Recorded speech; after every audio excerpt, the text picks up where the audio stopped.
chapter of Expect the Unexpected by Arctic Vulpix. We are on chapter 46, and if you would like to follow along, the chapter link is in the description below as always. So let's get started.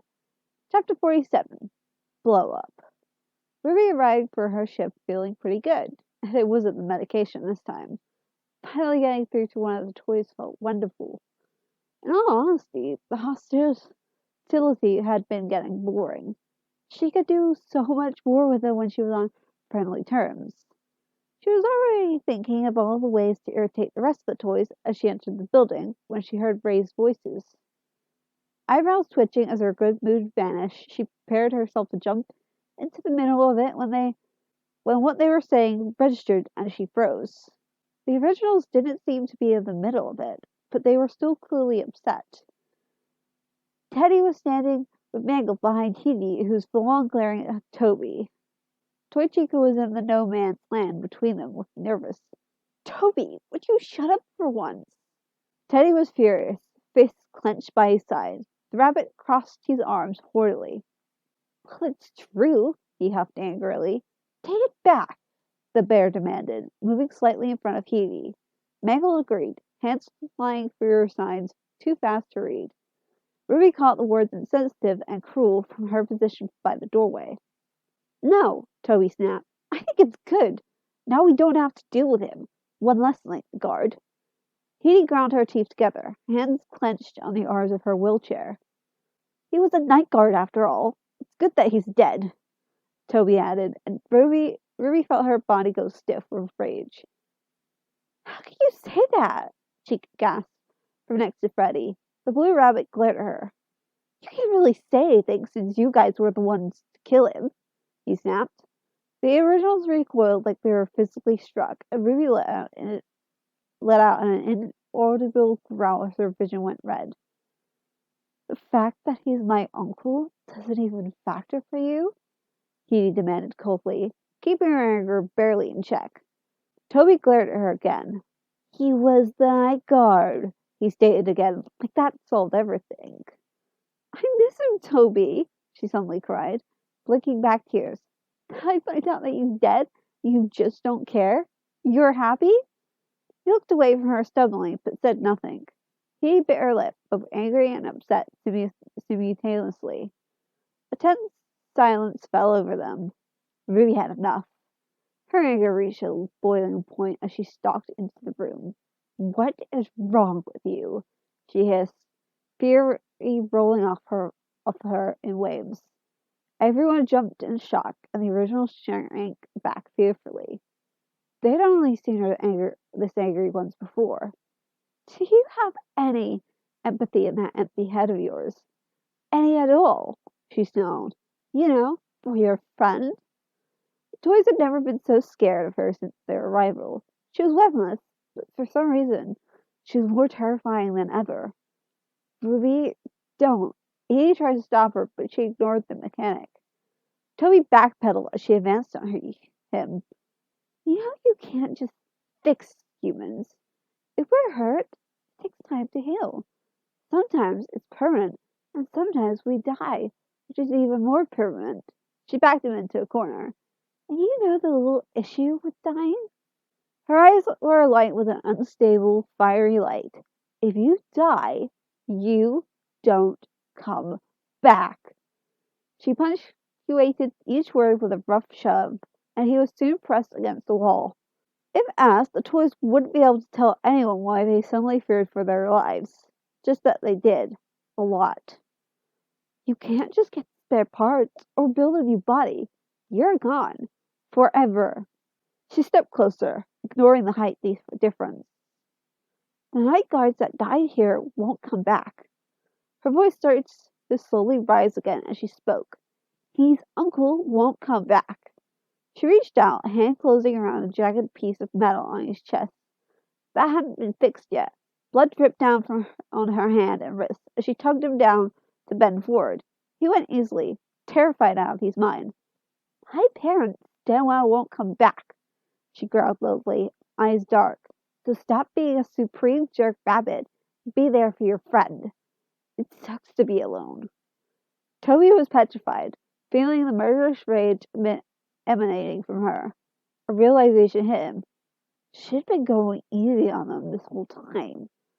So easy on them. If she really wanted them gone, they would be gone and probably never found again. With a rough shove, he was pushed back into the wall and she stalked away. Silence fell heavily behind her. He glanced at the door she'd left through and sighed. She'd suspected as much about Ruby's family, but to get confirmation like that?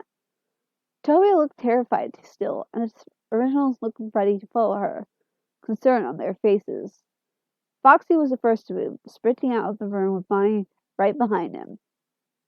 What'd she mean about her parents? Teddy asked hesitantly. Apparently he'd come to a truce during the day of Ruby, much to Healy's relief. At least there was some progress. Exactly what you said, Goldie mumbled. Ruby's an orphan. Has been since she was 10. You happy? Chica asked angrily. You upset her. She hates talking about it. Buddy patted her shoulder to calm her down, but he looked worried. Heidi started wheeling out of the room. Edie, where are you going? Toy Chica asked softly as the mechanic wiped her eyes slowly. Home, she answered curtly.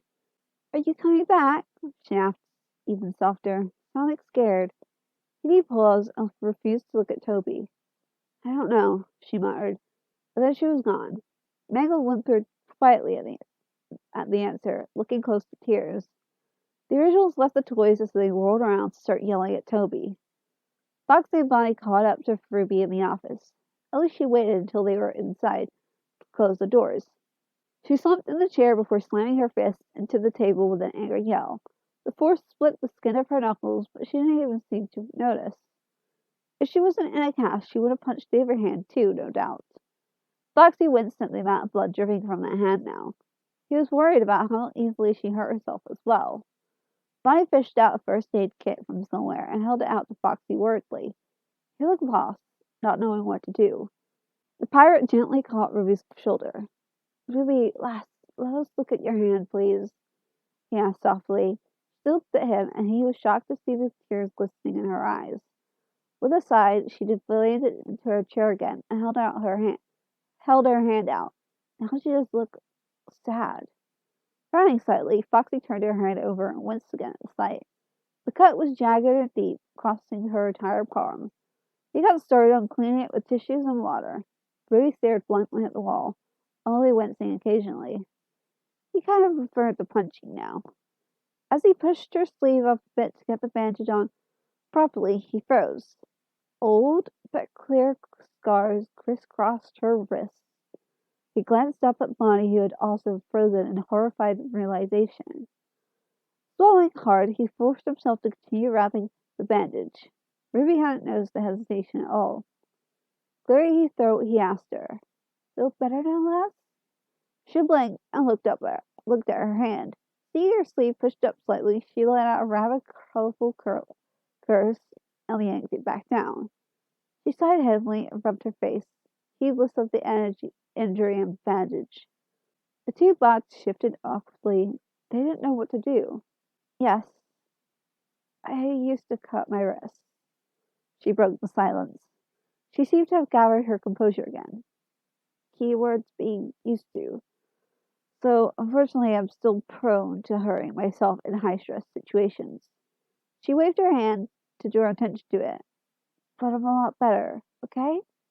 The steady green eyes locked on them, and they nodded after a moment. She was back in control of herself, and they realized that the lack of control was what had scared them before. Even when angry, she was always in control of everything, seeming like nothing could stop her. Losing control of herself? Not having a handle on her emotions? It scared them. All right, lass. Foxy frowned, eyes dropping to her hand again. Ruby's expression softened. I don't do it anymore. I promise. I realized long ago that it was just hurting others that I cared about. So I cope in more pre-filled, property-breaking ways, she grinned at him. He gave a weak smile back. Are you okay, Ruby? Bonnie asked softly. You don't like talking about it, but you brought it up. Ruby sighed. Yeah, I'm okay now. Just poke some old injuries, you know? I just get so mad when death is treated like it's nothing. They nodded in understanding.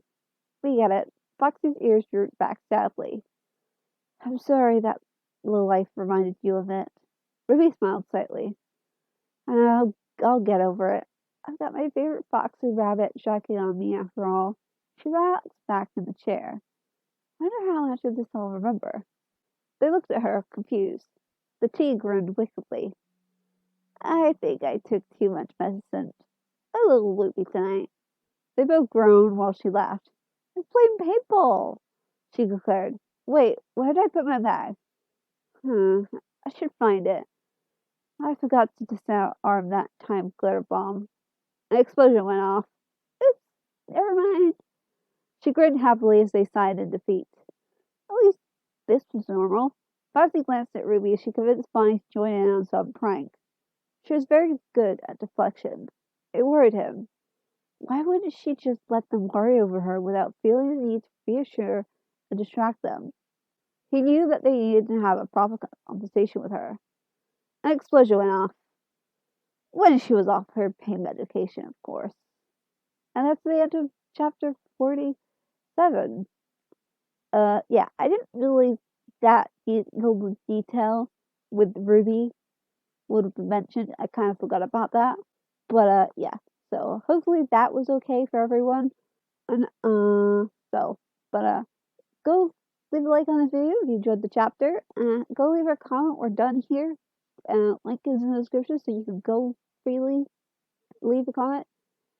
Just click the link. You're good.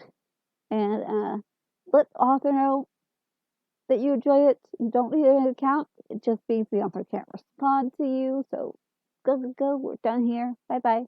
And be sure to subscribe. I upload new videos every Friday and Saturday. And I'll see you guys tomorrow with another video.